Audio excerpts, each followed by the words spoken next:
Okay, thank you, Brian, for your presentation. Briefly, our Telebra station is located in northwest of Italy in Casale Monferrato Airport. And when T minus 30 seconds, I'll go to call Jasmin Moghbeli aboard the ISS today, operating with Oscar Romeo 4 India Sierra Sierra call sign. As soon as the signal will be loud and clear, I will invite the students to start with first question. For the students, please don't forget to say over, because this is a very important thing to coordinate the conversation between us and the astronaut. So, microphone back to you. We have 2 seconds to the contact.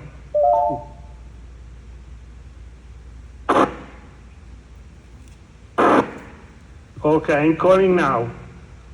Oscar Romeo 4, India Sierra Sierra. This is India Kilo 1, Sierra Lima Delta, Telebridge ground station calling for a scheduled Darius contact. Do you copy, Jasmin? Over. India Kilo 1, Sierra Lima Delta. This is NA1SS. Have you loud and clear? Help me, over.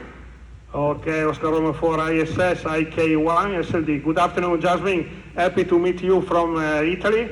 For the first time, your signal is loud and clear. Are you ready for first question? Over. Oscar Romeo 4 ISS is ready. Okay, go ahead, school. Okay, Jasmin, this is X-Ray 2 India Sierra from La Salle School in Torreon. Welcome to Mexico. I pass the microphone for the dear student. Over. My name is Mia. What is the daily routine of work and activities of an astronaut, and how are they organized to perform scientific investigations? Over. Mia, we are scheduled down to 5-minute increments, very busy. From about 7:30 in the morning we have a meeting, and 7:30 in the evening we have an evening. And between those hours, we're scheduled, as I said. Our prime task is to perform science. And we usually have someone on the ground who's familiar with the experiment helping to talk us through that. But we also have to live up here, so we also have to maintain the space station. We have to clean it. We have to take care of each other if anyone's not feeling well or sick. So because of that, we also have to do several other things throughout the day. Over. My name is Andrea. How is the weather on the space station? When you return to Earth, do you have a different feeling in terms of climate and environmental seasons? Over. Andrea, the weather is very controlled up here. We keep the humidity around 30-40% humidity. Temperature usually somewhere around 70 degrees Fahrenheit, about 21 or so degrees Celsius.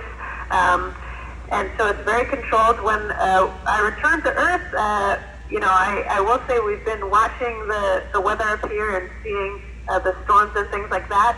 And from up here, I've seen a couple hurricanes and they look kind of beautiful, but I know down on the Earth they can be very destructive, so it's a different perspective. Over.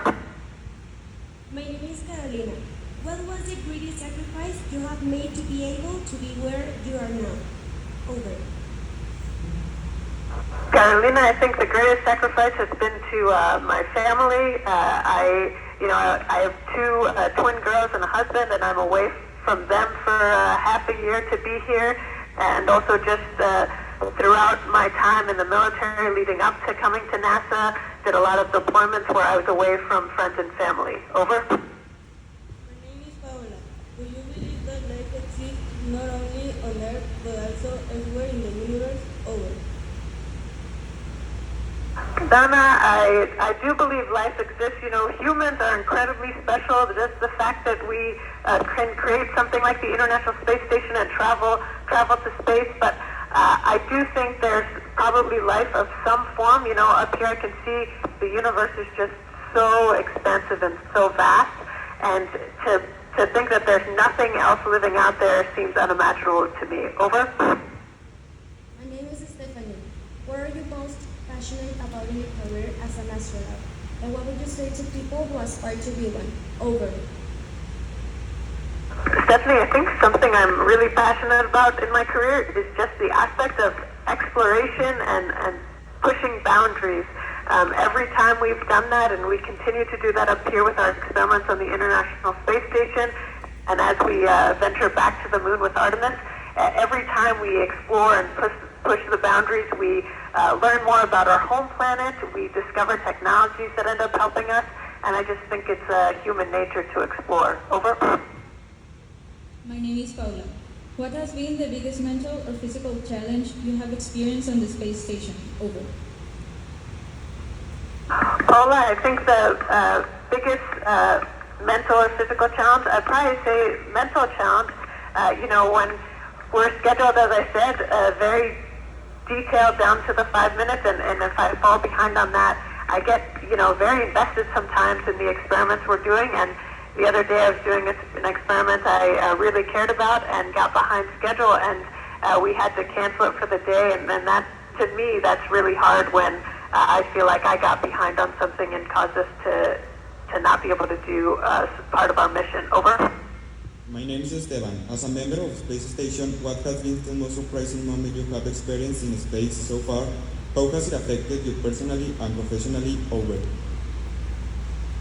Esteban, I think one of the most surprising moments was actually when I first got to the International Space Station. We've trained probably hundreds of hours on the mock-ups on the ground, but it turns out when you look at something upside down or sideways, it looks completely different. And I first got up here, and I didn't even know where I was or which way I was going, and that to me was really a lesson on just how important perspective can be and how much things can change with a different perspective. Over. My name is Robert. We often hear about scientific research being conducted at the International Space Station, but could you share a personal moment that made you appreciate the beauty and wonder of space while being on the station? Over.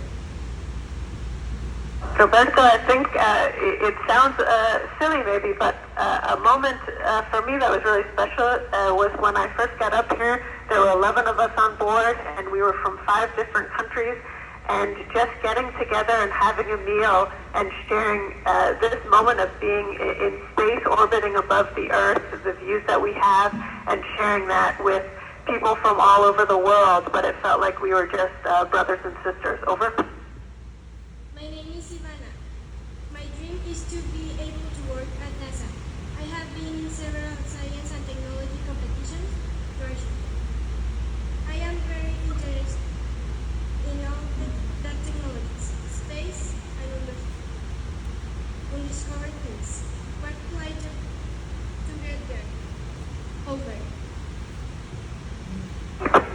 Ivana, I think definitely continue to do those science and technology competitions. Something I tell people is don't ever do something just because you want to work at NASA. Do things because you're passionate about them and you love them, and I think the path will define itself. Over. My name is Nicolas. How does your perspective change as a human being when you see deep space? Over. Nicholas, I wish I could describe to you when you look back on the Earth from here and see our planet, it is so incredibly beautiful compared to, the black with just a couple spots of light out there, and just being up here with, as I said, people from all different nations, it makes you value our home planet and value unity and harmony. Over. My name is Angela. According to your experience, what are the physical and personal attributes that an astronaut needs to be prepared to go to the space station and return to Earth? Over. And Stella, that's a great question. I think a lot of people think about astronauts and they think about the technical expertise and that stuff, but something that's also really important is we're living with just a few other crewmates for long periods of time in a fairly confined area. We can't just go outside to get air when we want. We're kind of stuck up here together. So really something that's really important is being a good teammate and being a leader when you need to be a leader and being a follower when you need to be a follower. And of course, being healthy and strong are really important as well. Over. My name is Daniel. What is the most powerful space rocket in the world and why? Over. Daniel, I'd say for a long time it was the Saturn V, the rocket that brought the astronauts to the moon. But now we're in a very exciting time where we're developing a lot of new rockets to include the Space Launch System that NASA's developing, the SLS, as well as the Starship that SpaceX is developing. So there are a lot of really powerful rockets, more powerful than ever before, to bring us back to the moon. Over. My name is Carlos. What sparked your interest in space and how did you become an astronaut? Over. My interest in space was sparked when I was just in elementary school. I did a book report on Valentina Tereshkova, the first woman in space, a Russian cosmonaut, and that is when I first decided I wanted to become an astronaut.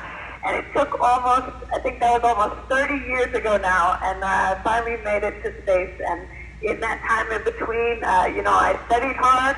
I studied aerospace engineering in college and in my graduate degree, and then joined the military and was a test pilot and eventually applied to NASA. Over. My name is Joshua. How hard is it to get used to the lack of gravity? How long did it take you to get used to it? Over. Joshua, it's amazing.